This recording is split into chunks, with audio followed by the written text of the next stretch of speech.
Good morning. Today I did the draw at 7:01 a.m.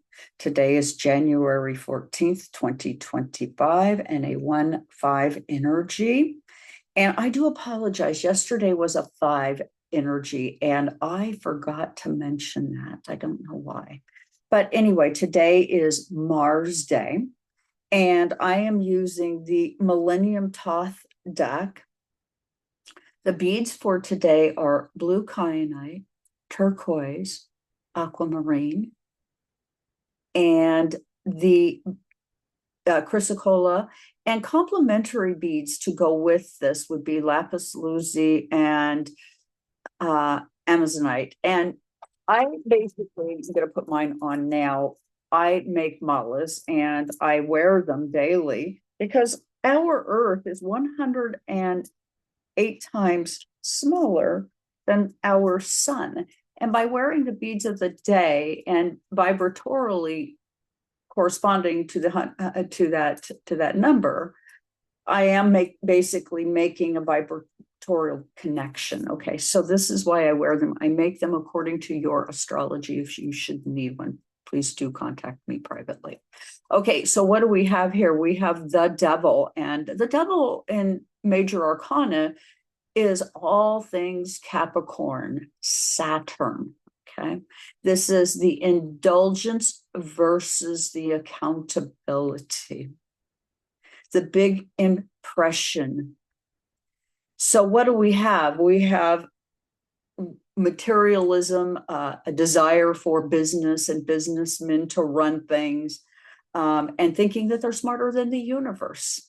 Yet, due to deep, long corruption in a system, Jupiter squaring Saturn, Pallas and Castor, our twins in Gemini, reminding us when you haven't done your work and things aren't proper, expect to be exposed.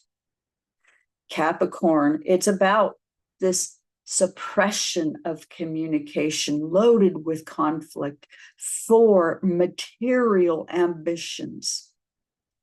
We are being asked to take on life with a sense of responsibility. We do have limitations. And how we adapt right now is going to set the pace for you or me personally. How you go about this is going to be very important. Mars is all about the fight for freedom. And it'll enter Aries in 2025, our Saturn month. It'll be taking our situation and creating bold actions. You can justify yourself for breaking away from the patterns and limitations, but we must learn Saturn, our ringed planet, representing confinement and mirroring the devil's chains in a way, suggesting that we have two worlds emerging. You'll notice in this card that there are two separate worlds, and one looks like on the left like it's not very good, and the one on the right looks like everybody's advancing.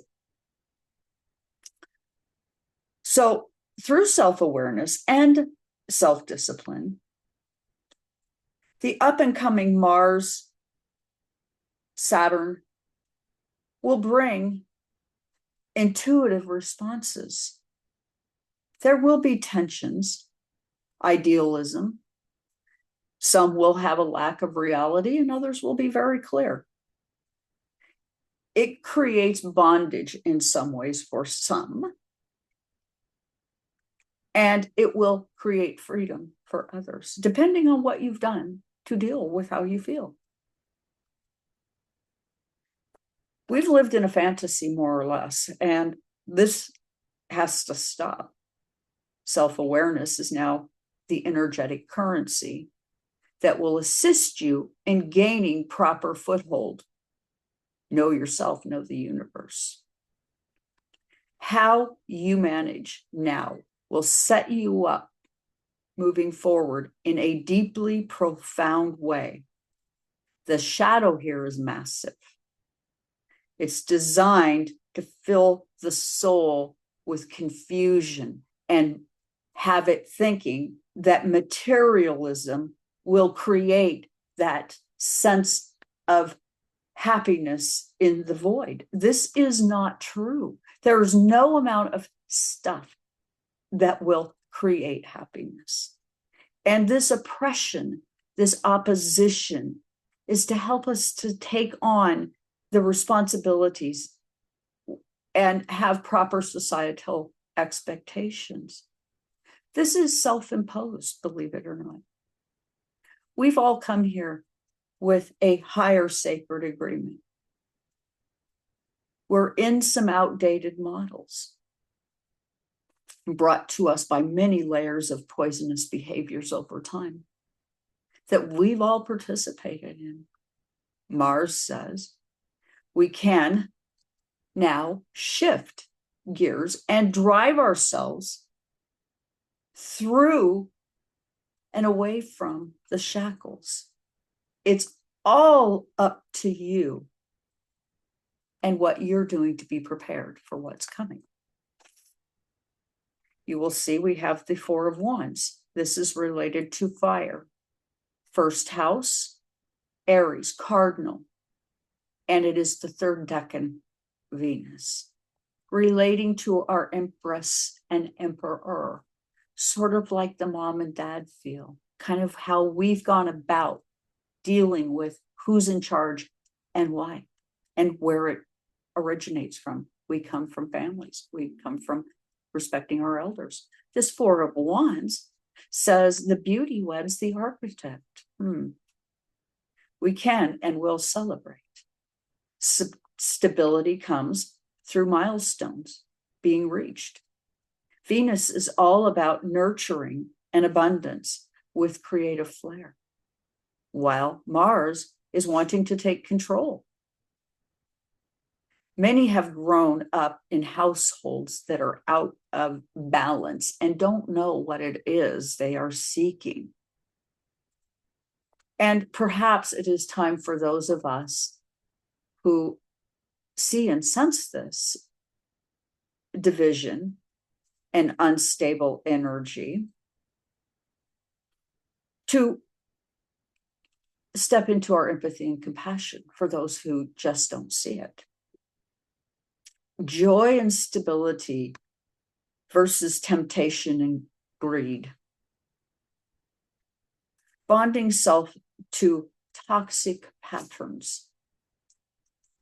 There has been a conflict between freedom and restraint, awareness of our shadow.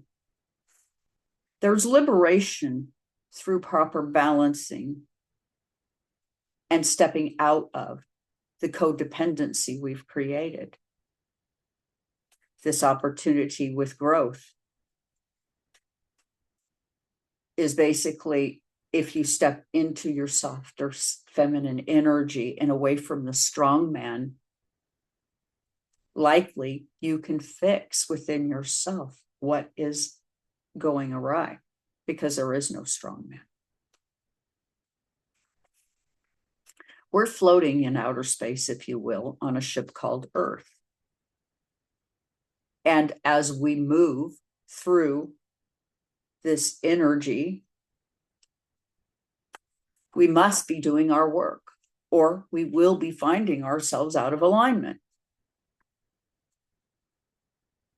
Allow yourself to acknowledge the higher truth to sick attachments, the desire to control others versus allowing them to truly be who they are so that they can uniquely share with you their gifts. Jealousy and materialism hurt all of us. Your inner truths in your tender, quiet space needs you to listen and answer and be that loving adult support you need. How you speak to yourself at this time matters.